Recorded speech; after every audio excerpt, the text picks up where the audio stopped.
Under the last administration, America's energy industry was under relentless and unceasing attack. You know that.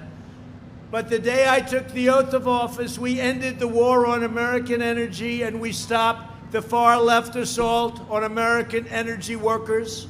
Now the assault, you've seen what's going on. It could come again, but I have a very strong feeling you're not going to have to worry about it. If you do, you're in big, big trouble. I withdrew from the one-sided energy-destroying Paris Climate Accord. It was a disaster. It cost us billions of dollars, and it would have made us a non-competitive nation. We canceled the Obama administration's job-crushing Clean Power Plan. You know all about that. I approved the Keystone XL and the Dakota Access pipelines immediately upon assuming office. We opened up ANWR in Alaska to energy exploration, ended the moratorium on coal leasing on federal lands, and reopened public lands and offshore areas to oil and gas exploration.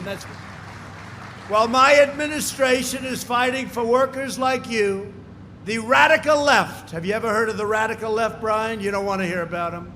You don't want to know about them. Is fighting to abolish American energy, destroy the oil and gas industries, and wipe out your jobs. Washington Democrats have embraced Representative Ocasio-Cortez's nearly $100 trillion Green New Deal disaster. I've added the fourth word. It's a disaster, which would ban oil and gas leasing on all federal lands. And by the way, there'd be no fracking. So let me ask you, Mr. Governor, how do you think that works in Texas? No fracking, no drilling, no oil. Is that okay? Good. I don't think Biden's going to do too well in Texas. He's already written it off. It's gone. No fracking. That's part of his platform. If these far-left politicians ever get into power, they will demolish not only your industry, but the entire U.S. economy. Their stated agenda includes rejoining the Paris Climate Accord, spending billions and billions of dollars in order to make us non-competitive, and seeking an even higher level of restrictions mandating net zero carbon emissions, which frankly is impossible, for all new homes, offices, and buildings by 2030. Not possible to do. And if you ever did it, it would cost so much that your home would be valueless. This would cause the cost of construction to skyrocket and effectively end the use of natural gas in homes, because it would be an impossible situation. They're asking for things, just so you understand, that are impossible. I don't know, I haven't checked recently. What have they done with cows? Remember, there were going to be no more cows and no more cattle. I think they might have left that one off the manifesto, but it'll be back. Their platform calls for mandating zero carbon emissions from power plants by 2035. In other words, no drilling, no fracking, no coal, no shale, no gas, no oil. Otherwise, they've been very good to the industry, I think. You got to be careful, you know. People don't take it seriously. If they got in, you will have no more energy coming out of the great state of Texas, out of New Mexico, out of anywhere. Oklahoma, North Dakota, name them. Pennsylvania. Pennsylvania does a lot. People don't realize that a lot. It would throw Pennsylvania, Ohio, so many other places. You don't realize how big it is. They want to have no fracking, no nothing.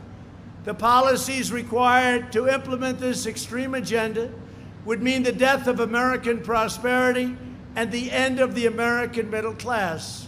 It would mean, I think, even worse than that. It would destroy our country.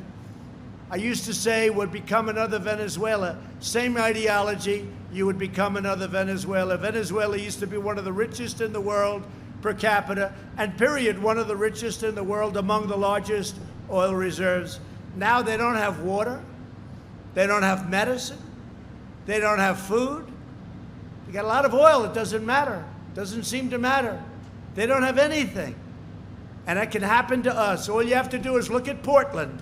Look at the agitators. Look at the anarchists in Portland. And our people have done a great job in protecting our courthouse. And I told my people a little while ago. If they don't solve that problem locally very soon, we're going to send in the National Guard and get it solved very quickly, just like we did in Minneapolis and just like we will do in other places. They want to solve their problem. They've got a very short time to do it, but they'll either solve their problem or we send in the National Guard. The U.S. energy industry would grind to a halt, and every single energy-producing state would be plunged into a depression. 2 million jobs would vanish overnight in just the state of Texas alone, and I think the number's probably, Greg, a lot higher than 2 million.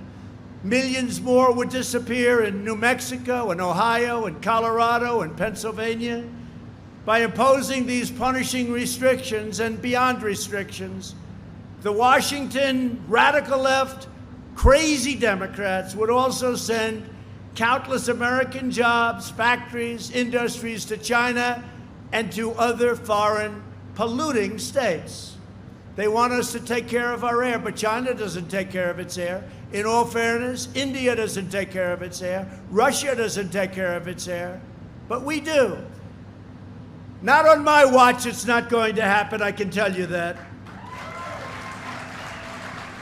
Because as long as I'm president, we will always put America first. It's very simple, very simple. For years and years, we put other countries first. We now put America first.